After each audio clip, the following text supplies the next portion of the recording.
Welcome back to another episode of Art World Confessions. Today's topic, I Love Berlin, was inspired by the bad guy in the movie Atomic Blonde with Charlize Theron. I forget the name of the male actor, but he two-timed her and in the end caused, this whole disaster in the movie.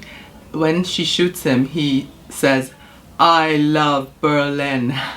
And I really do love Berlin. I haven't been there for quite a few years now, but I even took my son there when he was born. He was just about 2 or 3 years old, and I wanted to show him all the stuff that I had enjoyed before he was here on the planet. And he seemed to love Berlin too. We didn't do as much as I did normally, but I'll just say a little bit about why I love Berlin. I mean, it's one of those communities where there's so much opportunity to be creative, and I know things have changed and are changing, but you still have a lot of creativity in terms of music, in terms of writing, and in terms of the visual arts.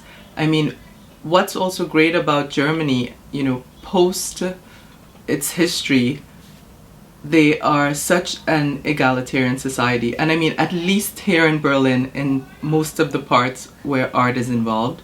But I think in other parts of Germany too. I've traveled quite a bit, and I always had a great time, and I never had any incidences that I hear about here in the US. I'm not saying they don't exist, I'm just saying people of color, and I know African Americans especially, feel very comfortable in Berlin.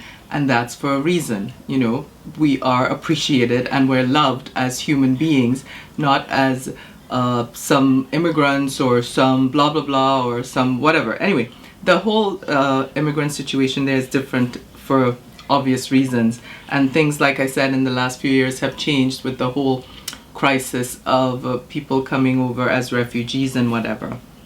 But one year, I'll just give a little story about one year.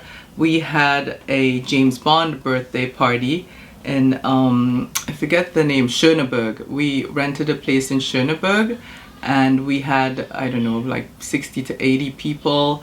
We had DJ Nomad, and we had a really great time. And this was one of those performance parties where life was just so good for us. And of course, I had such a great time. Next day we had a dinner and stuff, but it was a bit of a challenge, let's say, to deal with the next day's breakfast, lunch, and whatever. But I love Berlin. I mean, Berlin for me has always been a home away from home. I spoke about another episode where I was spending a lot of time in Paris, and I liked Paris a lot. I couldn't really see myself living there, but I could see myself living in Berlin. I felt I had enough of a base of friends and friendships that I could spend part of my life living there.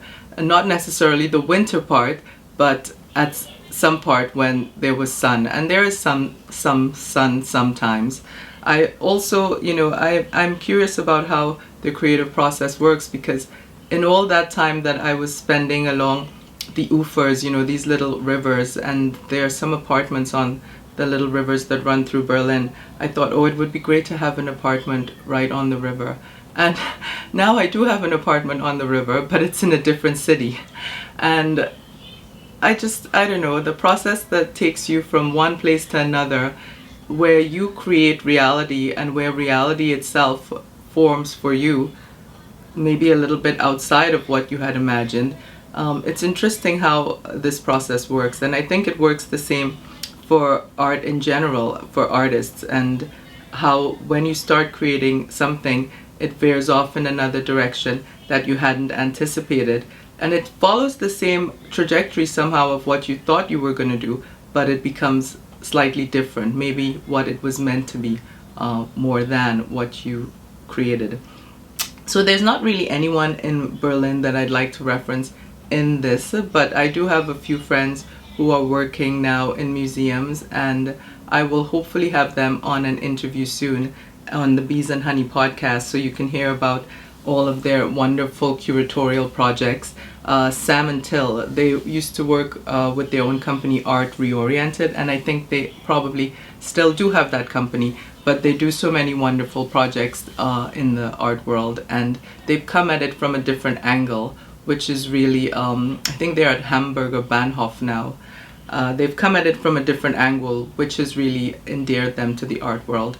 And I think, it's what the art world needed at the time that they started doing what they were doing. So they found a very good place for themselves and, contributed to art all over the world at this point. So that's it for today's episode. Please join me again for another one. And like, share, subscribe, hit the bell notification button so you know when next I upload another Art World Confessions or an episode of the Bees and Honey podcast. Have a great week. Here are some fun pics from my time in Berlin. By all means, please share, like, subscribe, and hit the bell notification button so you know when next I upload another episode of Art World Confessions or the Bees and Honey podcast.